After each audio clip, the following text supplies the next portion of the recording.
Hello students, আমি Moumita ma'am. Welcome to our channel. আশা করি তোমরা সকলে খুব ভালো আছো। স্টুডেন্ট, আজকে আমি তোমাদের এসএসসি পলিটিক্যাল সায়েন্স থেকে ডিভাইসেস অফ পার্লামেন্টারি প্রসিডিংসের উপরে ক্লাস নেব। এটা হচ্ছে কিছু সংসদীয় কিছু শব্দগুচ্ছ, যেগুলো হচ্ছে আমাদের যখন পার্লামেন্টে যখন সেশনগুলো চলে, যখন অধিবেশনগুলো চলে, তখন কিন্তু এই জিনিসগুলো হয়। ঠিক আছে, খুবই ইম্পর্টেন্ট। তো অনেকগুলো আছে। তো আজকের ক্লাসে আমি তোমাদের প্রথম 5টা নিয়ে আলোচনা করব, ঠিক আছে, এবং আর একটা পার্টে বাকিগুলো নিয়ে আলোচনা করব। তার আগে বলে রাখি যে আমাদের অনলাইন ক্লাস কিন্তু চলছে অ্যাজ ইউজুয়াল, এবং নোটসও কিন্তু প্রোভাইড করা চলছে। অনলাইন ক্লাসও হচ্ছে এবং নোটসও দেওয়া হচ্ছে। তোমরা যারা আমাদের সঙ্গে যোগাযোগ করতে চাইছো, অনলাইনে পড়তে চাইছো, তোমরা আমাদের হেল্পলাইন নাম্বারে যোগাযোগ করতে পারো। আমাদের হেল্পলাইন নাম্বার এখানে দেখো কর্নারে দেওয়া আছে দুটো। একটা হচ্ছে 6295916282, আর একটা হচ্ছে 7076398606। ঠিক আছে, আমাদের পুরো কোর্স ফি রয়েছে 999 টাকায়। আমরা কিন্তু এই কোর্স ফিতেই হচ্ছে মেজরের সাথে সাথে এসিসি, মাইনার, তারপরে এমডিসি, এইসি সবটাই কিন্তু করাচ্ছি। ঠিক আছে, আর আমাদের কোর্সের ডিউরেশন হচ্ছে 6 মান্থের। দেখো, তোমাদের এক্সাম কিন্তু খুব একটা বেশি দেরি নেই, জুন মাসে সম্ভবত। তো এটা এপ্রিল চলছে, তো তোমরা দেরি না করে কিন্তু ঝটপট আমাদের হেল্পলাইন নাম্বারে যোগাযোগ করে যুক্ত হয়ে যাও, যদি তোমরা সিরিয়াসলি পড়াশুনো করতে চাও। তো কারণ অনেকেই কমেন্টে লেখে যে ম্যাম এটার উপরে ক্লাস দিন বা এটা দরকার, অনেকের মানে ফোনও আসে। বাট আমরা চাইছি যে তোমরা আমাদের সাথে অনলাইনে যুক্ত হয়ে অনলাইন ক্লাসও পাও এবং সে সঙ্গে তোমরা অনলাইন নোটসও পাও। ঠিক আছে, আচ্ছা দেখো, তো আজকের ডিভাইসেসগুলো এখানে 5টা আমি দিয়েছি। তো প্রথমে হচ্ছে রয়েছে কোয়েশ্চেন আওয়ার। দেখো, পার্লামেন্টের যে দুটো কক্ষ রয়েছে, লোকসভা এবং রাজ্যসভা, এই দুই অধিবেশন যখন আর কি হয়, অধিবেশনের প্রথম যে আর কি আওয়ারটা, সেটাকে হচ্ছে বলে কোয়েশ্চেন আওয়ার। প্রথম 1 ঘন্টাকে কোয়েশ্চেন আওয়ার বলা হয়। ঠিক আছে, আর এই 1 ঘন্টাতে 3 রকমের কোয়েশ্চেন কিন্তু রাখা হচ্ছে। ঠিক আছে, 3 ধরনের কোয়েশ্চেন করা হচ্ছে। দেখো এখানে লিখেও দিয়েছি। একটা হচ্ছে স্টার্ট কোয়েশ্চেন। ঠিক আছে, স্টার্ট কোয়েশ্চেন হচ্ছে যেই কোয়েশ্চেনগুলো, মনে করো যে যেই কোয়েশ্চেনের উত্তর হচ্ছে মৌখিকভাবে দেওয়া হয়, ওরালি দেওয়া হয়। ঠিক আছে, এবং যখন এরকম ধরনের যখন প্রশ্নগুলো করা হয়, তখন এর পাশাপাশি কিন্তু অনেকগুলো হচ্ছে এক্সট্রা কিছু কোয়েশ্চেনও করা হয়। মনে করো যে টোটাল মানে স্টার্ট কোয়েশ্চেনের হচ্ছে টোটাল তোমার 20টার মতো কোয়েশ্চেন করা যায়। ঠিক আছে, এবার ওই 20টা কোয়েশ্চেনের বাইরেও কিন্তু কিছু এক্সট্রা কোয়েশ্চেন করা যায় ওই কোয়েশ্চেনগুলোর রিলেটেড। বুঝতে পেরেছো? তো স্টার্ট কোয়েশ্চেন হচ্ছে একটা, আর একটা কি আনস্টার্ট কোয়েশ্চেন। এগুলো কিন্তু মানে এরকম ধরনের কোয়েশ্চেনের অ্যান্সার হচ্ছে রিটেন ভাবে দিতে হয়। ঠিক আছে, যেরকম প্রথমটা স্টার্ট কোয়েশ্চেনের ক্ষেত্রে ওগুলো মৌখিকভাবে উত্তর দিতে হবে, এবং হচ্ছে আনস্টার্টের ক্ষেত্রে কিন্তু লিখিতভাবে উত্তর দিতে হবে। ঠিক আছে, আর 3 নাম্বার রয়েছে হচ্ছে শর্ট নোটিস। এই ক্ষেত্রে মানে এই ধরনের কোয়েশ্চেনগুলো হচ্ছে মৌখিকভাবেই দিতে হয়, এবং এগুলো কিন্তু খুব শর্ট নোটিসে, খুবই মানে অল্প সময়ের মধ্যে দিতে হয়। ঠিক আছে, সময়টাও মেনশন করা আছে, সময় হচ্ছে মাত্র 10 দিন।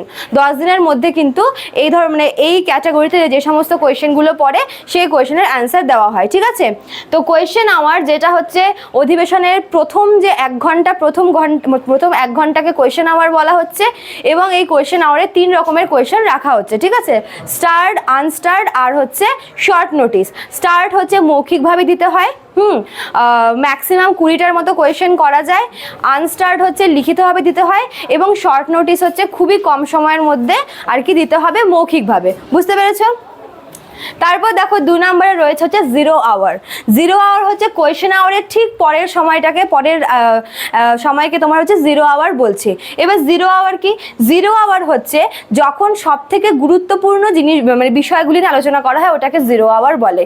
12টা থেকে 1টা পর্যন্ত সময়কে নর্মালি 0 আওয়ার বলা হচ্ছে। ঠিক আছে, তো এটা হচ্ছে একদম কোয়েশ্চেন আওয়ারের পরে আসে, এবং সব থেকে গুরুত্বপূর্ণ কোয়েশ্চেনগুলি ডিসকাস করা হয়। হ্যাঁ, তবে এক্ষেত্রে কিন্তু কোনো রকমের পূর্ব নোটিস ছাড়াই কিন্তু এই কোয়েশ্চেনগুলো রাখা হয় 0 আওয়ারের সময়। ঠিক আছে, মানে আগে থেকে কোনো মানে বিনা নোটিসেই হচ্ছে সব থেকে গুরুত্বপূর্ণ টপিকগুলো, বিষয়গুলি হচ্ছে এই 0 আওয়ারের সময় কিন্তু আলোচনা করা হয়। ঠিক আছে, আচ্ছা তারপরে দেখো কি বলেছে, অ্যাডজার্নমেন্ট মোশন। অ্যাডজার্নমেন্ট এটার মানে কি? স্থগিত রাখা। ঠিক আছে, অর্থাৎ মানে এটার মানে হচ্ছে, মনে করো যে সংসদে বা মানে যে কোনো একটা কক্ষে, মনে করো যে পার্লামেন্টে একটা খুবই একটা গুরুত্বপূর্ণ বিষয় নিয়ে আলোচনা হচ্ছে। ঠিক ঠিক আছে, এবং সেই সময় ওই মানে তার থেকে বেশি ইম্পর্টেন্ট আর কিছু নেই। তো তখন কি করা হয়, তখন হচ্ছে এই মোশনটা আর কি লাগু হয়।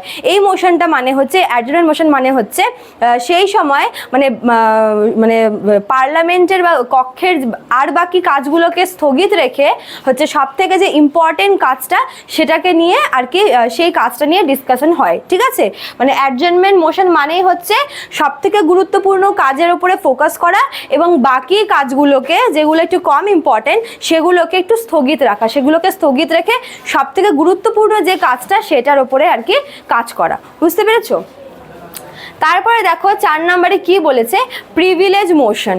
প্রিভিলেজ মোশনটা কখন হচ্ছে, প্রিভিলেজ মোশন হচ্ছে যদি কোনো মন্ত্রীর বিরুদ্ধে ভুল তথ্য বা বিকৃত তথ্য আনার আর কি অভিযোগ আসে। মনে করো যে কোনো মানে বিভিন্ন মন্ত্রীদেরকে বিভিন্ন ডিপার্টমেন্ট হচ্ছে আর কি অ্যালার্ট করা হচ্ছে, এবার কোনো মন্ত্রী তার যেটা কাজ, মনে করো তার যে সমস্ত সেই যে দায়িত্বগুলো পালন করে, এবং মন্ত্রী আমরা মানে একদম শুরুতেই পড়েছিলাম যে মন্ত্রিসভার মন্ত্রীরা কিন্তু লোকসভার কাছে আর কি দায়িত্বশীল থাকে, পার্লামেন্টের কাছে, ঠিক আছে, লোকসভার কাছে। তো এবার কোনো মন্ত্রী যদি এবার কি হয়, লোকসভা মানে মন্ত্রিসভা যাই কাজ করুক না কেন তাকে কিন্তু পার্লামেন্টের কাছে মানে দায়বদ্ধ থাকতে হয়। এবার মনে করো যে কোনো মন্ত্রী সে যদি তার কাজের সঠিক তথ্য দিতে না পারে, ঠিক আছে, বা যদি ভুল তথ্য দেয়, বা মনে করো যে যেটা সত্যি সেটা না দিয়ে যদি অন্য কোনো তথ্য আর কি দেয়, ঠিক আছে, তবে তার এগেনস্টে এই প্রিভিলেজ মোশনটা কিন্তু আনা হয়। এটা কোনো মন্ত্রীর ক্ষেত্রে আনা হয়, যেই মন্ত্রী তার কাজের সঠিক ইনফরমেশন দেবে না সেই মন্ত্রীর বিরুদ্ধে বিরোধীরা যে বিরোধী পক্ষ রয়েছে সে কিন্তু এই হচ্ছে মোশনটা আর কি আনতে পারে। বুঝতে পেরেছ? তারপরে দেখো 5 নম্বরে কি বলেছে, no confidence motion. No confidence মোশনটা কি, এটা হচ্ছে শুধুমাত্র লোকসভাতে আনা যায়, এই মোশনটা শুধুমাত্র লোকসভাতে আনা যায়। নো কনফিডেন্স মোশন মানে হচ্ছে অনাস্থা প্রস্তাব, ঠিক আছে। এই মোশনটা এই প্রস্তাবটা আনার জন্য যেহেতু বিরোধীরা হচ্ছে এই প্রস্তাবটা আনতে পারে, সেহেতু প্রথমে যেটা করতে হবে সেটা হচ্ছে বিরোধী পক্ষের মোট 50 জন সদস্যের কিন্তু সম্মতি দরকার, ঠিক আছে, এই প্রস্তাবটা আনার জন্য। এবার 50 জন যখন সম্মতি দিয়ে দিচ্ছে তখন কোনো একটা মন্ত্রী মানে এটা হচ্ছে কোনো মন্ত্রীর ক্ষেত্রে না, এটা সমগ্র মন্ত্রিসভার বিরুদ্ধে আনা হয়। মনে করো মন্ত্রিসভা যদি তাদের দায়িত্ব ঠিকঠাক করে পালন না করে, ঠিক আছে, তবে তাদের বিরুদ্ধে কিন্তু সমগ্র মন্ত্রিসভার বিরুদ্ধে বিরোধীরা কিন্তু এই প্রস্তাবটা আনতে পারে, ঠিক আছে। আর একবার যদি এই প্রস্তাবটা পেশ হয়ে যায় তবে সমগ্র মন্ত্রিসভাকে পদত্যাগ করতে হয়, এবং এই ক্ষেত্রে কোনো কারণ কিন্তু দেখানো যেতে পারে না যে হ্যাঁ এই কারণে আর কি পদত্যাগ করিয়েছি বা এই কারণে হচ্ছে এই প্রস্তাব রাখা হয়েছে। একবার যদি 50 জন বিরোধী সদস্য এই প্রস্তাবের জন্য সম্মতি দেয় তবে সমগ্র মন্ত্রিসভাকে কিন্তু পদত্যাগ করতে হবে, ঠিক আছে। তো এই ছিল তোমাদের আজকের ক্লাস, টোটাল 5টা আমি তোমাদের এই ক্লাসে করিয়ে দিলাম।